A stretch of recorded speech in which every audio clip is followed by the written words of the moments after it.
खबर 36 में आगू बढ़ो। पूरा प्रदेश में 3 दिन ले रुक रुक के बारिश हुआ थे, जेकर कारण नदिया नरवा सब खतरा के निशान ले ऊपर चला थे। कबीरधाम जिला के ग्राम रणवीरपुर बरसा ले तालाब जैसे जलमग्न हो चुके हैं। ग्रामीण मन के अनुसार पानी की निकासी पर बने नाली ऊपर दुकान बना के अतिक्रमण करे के कारण अब नाली के पानी घर में घुस रहे थे। जी हाँ, गांव के स्कूल मैदान सब लबालब हो चुके हैं। उन्हें यहाँ स्थित छत्तीसगढ़ राज्य ग्रामीण बैंक में भी पानी भर चुके हैं।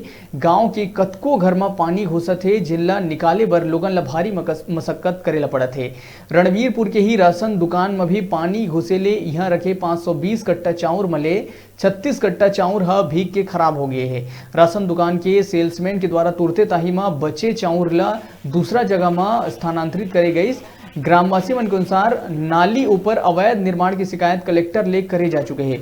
फिर गांव के ही पटवारी अजय कुर्रे के द्वारा अतिक्रमण करे व्यक्ति के निजी जमीन बता के फर्जी रिपोर्ट बना दिए गई और जेखर ले नाली ऊपर बने दुकान ऊपर कोनो कार्रवाई नहीं हो पाई, जेखर कारण पूरा एकर खामियाजा गांव ला भोगे ला पड़त है।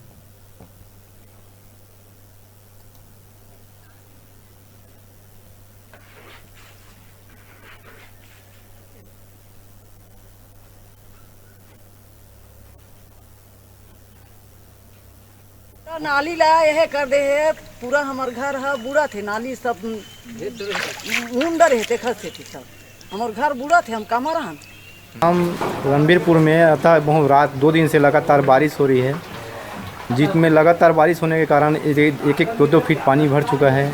इसी के अंतर्गत यहाँ रणवीरपुर खाद्यान्न दुकान में सोसाइटी में रखा हुआ चावल बिक गया है। इसमें 520 कट्टा आवंटन हुआ था, जिसमें नीचे का एक लाइन 36 कट्टा में पानी बिक गया है।